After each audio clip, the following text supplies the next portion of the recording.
আসসালামু আলাইকুম। আপনারা সবাই কেমন আছেন? আশা করি আল্লাহর রহমতে ভালো আছেন। আমি আলহামদুলিল্লাহ অনেক ভালো আছি। তো আজকে আপনাদেরকে দেখাবো খুব সুন্দর একটি রেসিপি। আমি আগে কখনোই খাইনি এই রেসিপিটা।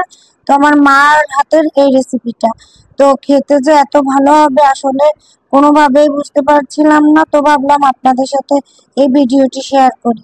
তো চলেন শুরু করা যাক। এই যে হচ্ছে তেলাকুচু পাতা, আপনারা এই তেলাকুচু পাতা কে কি খেয়েছেন কিনা অবশ্যই কমেন্টে জানাবেন।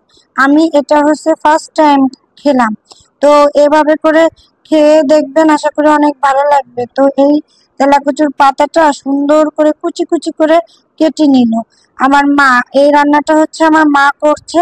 তা আমি বললাম এই পাতাটা কি খাওয়া যায় নাকি? তা মা বললো যে হ্যাঁ যায়, আমি রান্না করে দিব, ইনশাল্লাহ দেখো খেতে কি মজা। তা আসলেই অনেক মজা লেগেছে। তা আমি এটাই ফার্স্ট টাইম খেলাম। যাই হোক, তো আপনারা এখনো যারা আমার পেজটিতে ফলো দেননি তারা অবশ্যই আমার পেজটিতে ফলো করে দিবেন। আর ইউটিউব থেকে যারা দেখছেন তারা অবশ্যই সাবস্ক্রাইব করে দিবেন। তো এই যে ভালোভাবে মানে আর কি কুচি কুচি করে কেটে নিচ্ছিল, বা বড় বড় করে কেটে নিলে এটা খেতে মোটেও ভালো লাগবে না। এই জন্য একদম চিকন চিকন করে সবগুলো এভাবে কেটে নিচ্ছিল। তো এই যে এই পর্যায়ে হচ্ছে সবগুলো কেটে নেওয়া হয়ে গেছে।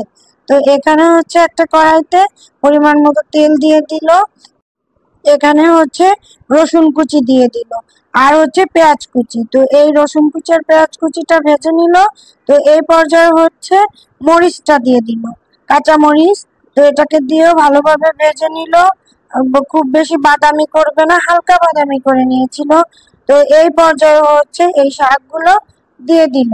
তো এটা সাধারণ রান্না হলেও খেতে যে অসাধারণ লেগেছিল এতে কোনো সন্দেহ নেই। তো এখানে হচ্ছে ভালোভাবে নেড়ে দিচ্ছিল, আর হচ্ছে এখানে যে স্বাদ মতো লবণ দিয়ে নিল।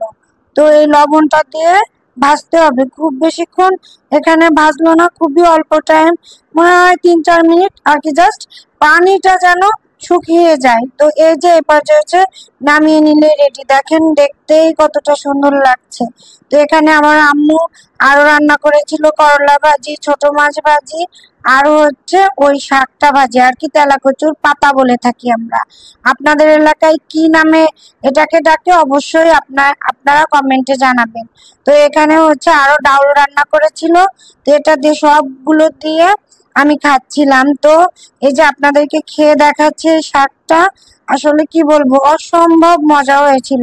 আপনারা অবশ্যই এভাবে একদিন রান্না করে খেয়ে দেখবেন, আশা করি অনেক অনেক ভালো লাগবে।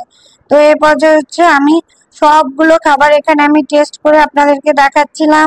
তো মানে সবগুলো খাবার যে এত ভালো লেগেছিল, মার হাতের রান্না বলে কথা। আসলে প্রত্যেকটা মার হাতের রান্নায় মনে হয় আমার মনে হয় সবার কাছেই মনে হয় ভালো লাগে। তো আমার কাছে আমার মার রান্না খুবই ভালো লাগে। তো আজ এই পর্যন্ত, আপনারা সবাই ভালো থাকবেন, আমার জন্য দোয়া করবেন। আল্লাহ হাফেজ।